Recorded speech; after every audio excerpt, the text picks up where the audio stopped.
Hello everyone, সকলকে আমার YouTube channel knowledge bank টুকেতে স্বাগত।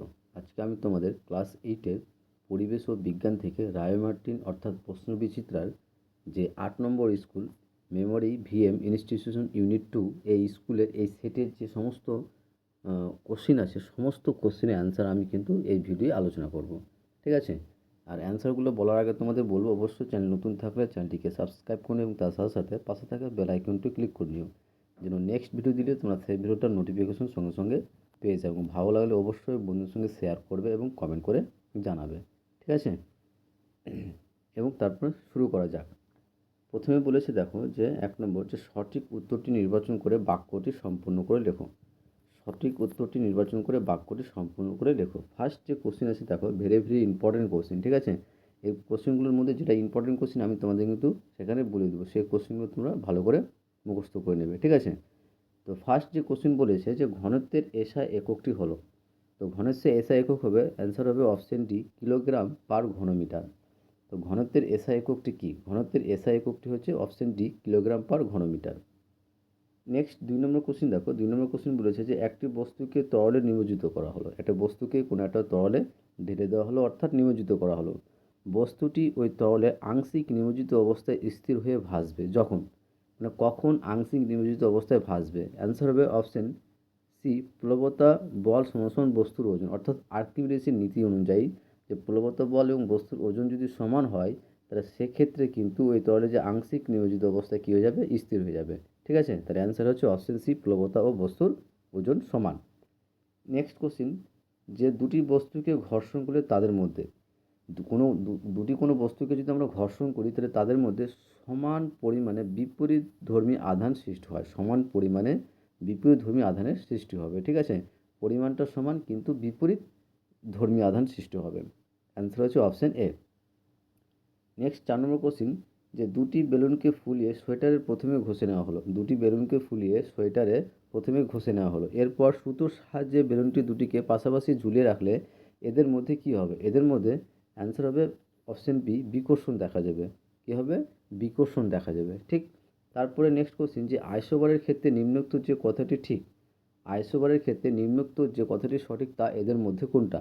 যে আইসোবারের সম্বন্ধে আমরা কোন কথাটা নিচের মধ্যে সত্য, সেটা হবে অপশন ডি, ভর সংখ্যা সমান। আইসোবারের ক্ষেত্রে দেখবে আইসোবারের সংখ্যা হচ্ছে যে দুটি পরমাণুর ভর সংখ্যা যদি সেম হয় তাহলে সেটাকে আমরা কী বলবো? পরস্পরের আইসোবার বলবো। ঠিক আছে? তাহলে আইসোবারের ক্ষেত্রে নিম্নোক্ত যে কথাটি ঠিক সেটা হচ্ছে অপশন ডি, ভর সংখ্যা সমান। তারপরে 6 নম্বর, যে প্রদত্ত কোন পদার্থটি তড়িতে সুপরিবাহী নয়? অ্যান্সার হবে অপশন এ, কাঠ। কাঠ হচ্ছে তড়িতের সুপরিবাহী নয়। বাকি তামা, লোহা এবং গ্রাফাইট সবটা কী বলতো? তড়িতের সুপরিবাহী পদার্থ। ঠিক আছে? শুধুমাত্র কাঠ কিন্তু তড়িতের সুপরিবাহী পদার্থ নয়। তারপরে নেক্সট বলছে যে অ্যালুমিনিয়াম অক্সাইড হলো, অ্যালুমিনিয়াম অক্সাইড হলো, অ্যান্সার হবে অপশন সি, অবধর্মী অক্সাইড। অ্যালুমিনিয়াম অক্সাইড কী বলতো? অ্যালুমিনিয়াম অক্সাইড হচ্ছে একটা অবধর্মী অক্সাইড। তারপরে নেক্সট 8 নম্বর কোশ্চিন, 8 নম্বর কোশ্চিন বলেছে যে ইলেকট্রন ও প্রোটনের আধান, ইলেকট্রন ও প্রোটনের আধান হলো যথাক্রমে, অ্যান্সার হবে অপশন বি, ঋণাত্মক ও ধনাত্মক। ইলেকট্রনের আধান হচ্ছে ঋণাত্মক এবং প্রোটনের আধান হচ্ছে কী বলতো? ধনাত্মক। তাহলে ইলেকট্রন ও প্রোটনের আধান হলো যথাক্রমে ঋণাত্মক ও ধনাত্মক, অর্থাৎ এখানে ইলেকট্রনের আধানটা হচ্ছে ঋণাত্মক আর প্রোটনের আধানটা হচ্ছে কী বলতো? ধনাত্মক। তারপরে 9 নম্বর কোশ্চিন, যে জীবদেহে গঠিত হওয়ার সঠিক ধাপটি কী? যে জীবদেহ যে গঠিত হচ্ছে আমাদের সেই সঠিক ধাপটা কী? সঠিক ধাপটা হচ্ছে অ্যান্সার হচ্ছে অপশন সি, প্রথমে কোষ, তারপরে কলা, অঙ্গ, তন্ত্র, তারপরে শেষে হচ্ছে কী বলতো? দেহ গঠিত হয়। ঠিক আছে? প্রথমে কী হয়? কোষ হয়, তারপরে কলা, তারপরে অঙ্গ, তারপরে তন্ত্র, তারপরে আমাদের দেহ গঠিত হয়। নেক্সট কোশ্চিন দেখো কী বলেছে 10 নম্বর, যে দেহের তাপমাত্রা নিয়ন্ত্রণ করে। তো দেহের তাপমাত্রা নিয়ন্ত্রণ করে, অ্যান্সার হবে অপশন বি, যোগ কলা। এখানে তোমার পেশি কলাও হতে পারে। ঠিক আছে? কিন্তু এখানে যে সবথেকে বেশি যেটা সঠিক অ্যান্সার সেটা হবে যোগ কলা, কারণ যোগ কলা হচ্ছে তাপমাত্রা নিয়ন্ত্রণ করে, কিন্তু পেশি কলা তাপমাত্রা কী করে? তোমার সেটাকে ছড়িয়ে দেয়। ঠিক আছে? কিন্তু তাপমাত্রা নিয়ন্ত্রণ করে সেটা হচ্ছে যোগ কলা। তাহলে এটা সঠিক অ্যান্সার হয়ে যাবে কী বলতো? অপশন বি, যোগ কলা হবে। তারপরে 11 নম্বর, যে কোষের নিয়ন্ত্রণ কেন্দ্র হলো, কোষের নিয়ন্ত্রণ কেন্দ্র হচ্ছে নিউক্লিয়াস, অপশন সি, কোষের নিয়ন্ত্রণ কেন্দ্র কী হবে? নিউক্লিয়াস হবে। তারপরে লাস্ট এটা হচ্ছে ভেরি ভেরি ইম্পর্টেন্ট কোশ্চিন, যে কোষের শক্তিঘর, ভেরি ভেরি ইম্পর্টেন্ট কোশ্চিন। ঠিক আছে? ভালো করে মুখস্থ করে নিন। এটা এমসিকিউর জন্য আসতে পারে বা 1 মার্কের জন্য কিন্তু আসতে পারে বা শূন্যস্থানও আসতে পারে, ঠিক আছে? তো তোমাদের অ্যান্সারটা মুখস্থ রাখতে হবে কি, যে কোষের শক্তিঘর কাকে বলা হয় বা কোষের শক্তিঘর নামে পরিচিত যে অঙ্গাণু সেটি কী? সেটা হচ্ছে অ্যান্সার বি, মাইটোকন্ড্রিয়া। মাইটোকন্ড্রিয়াকে কোষের শক্তিঘর বলা হয়, ঠিক আছে? এটা কিন্তু ভেরি ভেরি ইম্পর্টেন্ট কোশ্চিন। এবার আসছি আমরা 2 দাগের কোশ্চিনগুলো দেখো। 1 দাগ কমপ্লিট। এবার 2 দাগের অ্যান্সারগুলো বলার আগে তোমাদের বলবো, অবশ্যই চ্যানেল নতুন থাকলে চ্যানেলটিকে সাবস্ক্রাইব করে এবং তার সাথে সাথে পাশে থাকা বেল আইকনটা ক্লিক করে নিও, যেন পরের ভিডিও দিলে তোমরা সেই ভিডিওটার নোটিফিকেশন সঙ্গে সঙ্গে পেয়ে যাও। ভালো লাগলে অবশ্যই বন্ধুর সঙ্গে শেয়ার করবে এবং কমেন্ট করে জানাবে, ঠিক আছে? তো 2 এর কোশ্চিন বলেছে যে 2 একটি বাক্যে উত্তর দাও। 2 একটা বাক্যে উত্তর দিতে বলেছে। প্রথম যে কোশ্চিন বলেছে যে বস্তুর আয়তন বাড়লে প্রবণতার কীরূপ পরিবর্তন হবে, মানে যদি বস্তুর আয়তন বেড়ে যায় তাহলে প্রবণতাটা কীরকম হবে, বাড়বে না কমবে না কী হবে, ঠিক আছে? তো বস্তুর আয়তন যদি বাড়ে তাহলে প্রবণতা কী হবে, প্রবণতা বল কী হয়ে যাবে, বৃদ্ধি হবে, ঠিক আছে? মানে বেড়ে যাবে। প্রবণতা কীরূপ পরিবর্তন হবে, প্রবণতা বাড়বে। যদি বস্তুর আয়তন বাড়ে তাহলে প্রবণতা কী হবে, বাড়বে, ঠিক আছে? নেক্সট কোশ্চিন 2 নম্বর, যে এসআইতে, এটাও ভেরি ভেরি ইম্পর্টেন্ট কোশ্চিন, যে এসআইতে জি এর মান কত, অর্থাৎ অভিকর্ষ ত্বরণের মান কত? এসআইতে অভিকর্ষ ত্বরণ অর্থাৎ জি এর মান হবে 9.8 মিটার পার সেকেন্ড স্কোয়ার, ঠিক আছে? এসআইতে জি এর মান হচ্ছে কত, 9.8 মিটার পার সেকেন্ড স্কোয়ার। তারপরে 3 নম্বর বলছে কিউপ্রাস ক্লোরাইডের সংকেত। কিউপ্রাস ক্লোরাইডের সংকেত হচ্ছে CuCl, ঠিক আছে? CuCl, যে কিউপ্রাস ক্লোরাইডের সংকেত হচ্ছে CuCl। এবং 4 নম্বর বলেছে যে পটাশিয়াম ক্লোরাইডের সংকেত কী হবে? পটাশিয়াম ক্লোরাইডের সংকেত হচ্ছে KCl। পটাশিয়াম ক্লোরাইডের সংকেত কী হবে? পটাশিয়াম ক্লোরাইডের সংকেত হচ্ছে KCl। তারপরে নেক্সট কোশ্চিন 5 নম্বর, হচ্ছে কোষের ভিতরে উপস্থিত জেলির মতো অর্ধতরল পদার্থকে কী বলে? কোষের ভিতরে উপস্থিত জেলির মতো অর্ধতরল পদার্থকে কী বলা হয়? সাইটোপ্লাজম বলে। কী বলে? সাইটোপ্লাজম বলে, ঠিক আছে? তারপরে 6 নম্বর কোশ্চিন দেখো। 6 নম্বর কোশ্চিন বলেছে, ফার্স্ট 6 নম্বর প্রথম কোশ্চিন দেখো। প্রথম কোশ্চিন বলেছে যে বায়ু গহ্বরযুক্ত প্যারেনকামা কোষ কোথায় দেখা যায়? বায়ু গহ্বরযুক্ত প্যারেনকামা কোষ কোথায় দেখা যায়? অ্যান্সার হবে, এখানে লিখেছি যে জলজ উদ্ভিদে বা অ্যারেনকাইমাতে। জলজ উদ্ভিদে বা অ্যারেনকাইমাতে তোমার বায়ু গহ্বরযুক্ত প্যারেনকামা কোষ দেখা যায়। তারপরে নেক্সট 7 নম্বর কোশ্চিন, যে Mg এর পারমাণবিক সংখ্যা 12, তাহলে Mg2+ আয়নের ইলেকট্রন সংখ্যা কত হবে? তো ভর সংখ্যা থেকে যে 2+ আয়নটা কী হয়, ছেড়ে দেয়, ঠিক আছে? তাহলে হবে 12 - 2 = 10। তাহলে Mgর পারমাণবিক সংখ্যা যদি 12 হয় তাহলে Mg2+ আয়নের ইলেকট্রন সংখ্যা হবে 12 - 2 = 10। যদি এখানে Mg4+ থাকতো তাহলে আমাকে 12 থেকে 4 বাদ দিতে হতো, ঠিক আছে? তারপরে নেক্সট 8 নম্বর কোশ্চিন দেখো। 8 নম্বর কোশ্চিন বলেছে যে শূন্যস্থান পূরণ করো। এই যে প্রোটিন সংশ্লেষ করা এর প্রধান কাজ। প্রোটিন সংশ্লেষ করা ড্যাশের প্রধান কাজ। অ্যান্সার হবে রাইবোজোমের প্রধান কাজ। প্রোটিন সংশ্লেষ করা হচ্ছে রাইবোজোমের প্রধান কাজ, ঠিক আছে? এই গেল আমাদের 2 এর কোশ্চেনের অ্যান্সার। এবার আসছি আমরা 3 দাগের কোশ্চেনের অ্যান্সার নিয়ে, ঠিক আছে? 3 দাগের কোশ্চেন অ্যান্সারগুলো বলার আগে তোমাদের বলবো, চ্যানেল নতুন থাকলে চ্যানেলটিকে সাবস্ক্রাইব করে এবং তার সাথে সাথে পাশে থাকা বেল আইকনটি ক্লিক করে নিও, যেন পরের ভিডিও দিলে তোমরা সেই ভিডিওটার নোটিফিকেশন সঙ্গে সঙ্গে পেয়ে যাও। ভালো লাগলে অবশ্যই বন্ধুর সঙ্গে শেয়ার করবে এবং কমেন্ট করে জানাবে। তো 3 তোমার দেখো বলেছে নিচের প্রশ্নগুলির সংক্ষিপ্ত উত্তর দাও। নিচের প্রশ্নগুলির সংক্ষিপ্ত উত্তর দাও, যে কোনো 6টি। আমরা এখানে 6টি করতে বলেছে, আমরা কিন্তু যে কটা দেওয়া আছে সবটারই অ্যান্সার কিন্তু আমরা করব। ফার্স্ট যে কোশ্চেন দেখো বলেছে, প্রথম কোশ্চেন বলেছে যে টেবিলের ওপর 10 কেজি ভরের একটি ব্লক আছে। টেবিলের ওপর একটা 10 কেজি ভরের কী বলতো, একটা ব্লক আছে। টেবিলের ওপর 10 কেজিটা ভরা একটা ব্লক আছে। টেবিলের ওপর তা কত বল প্রয়োগ করছে সেটা বের করতে বলেছে, ঠিক আছে?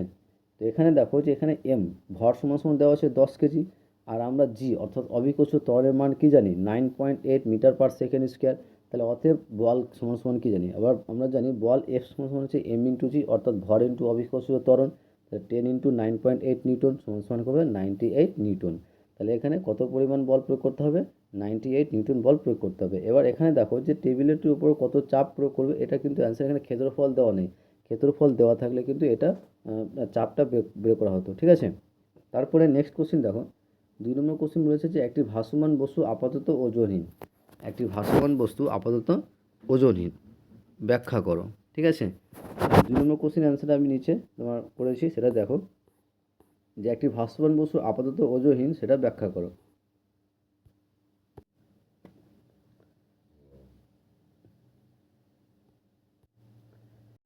যে একটি ভাসমান বস্তু আপাতত ওজনহীন, সেটা ব্যাখ্যা করো। উত্তরটা কী হবে দেখো, যে আর্কিমিডিসের নীতি অনুযায়ী আমরা কি জানি যে কোনো বস্তু যখন কোনো তরলে ভাসে তখন তার উপর দুটি বিপরীতমুখী বল কাজ করে। একটা বস্তুর ওজন নিচের দিকে, একটা হচ্ছে তরল প্রবণতা হচ্ছে উপরের দিকে। ঠিক আছে, যে এখানে এই ডটটা দেবে না তোমরা, ঠিক আছে। যে আর্কিমিডিসের নীতি অনুযায়ী কোনো বস্তু যখন কোনো তরলে ভাসে তখন তার উপর দুটি বিপরীতমুখী বল কাজ করে। একটা হচ্ছে বস্তুর ওজন অর্থাৎ নিচের দিকে, একটা হচ্ছে তরলের প্রবণতা অর্থাৎ উপরের দিকে। তো ভাসমান অবস্থায় বস্তুর ওজন ও প্রবণতার মানটা কী হয়, সমান হয়। আর এই দুটি বল একে অপরকে প্রশমিত করে দেয় বলে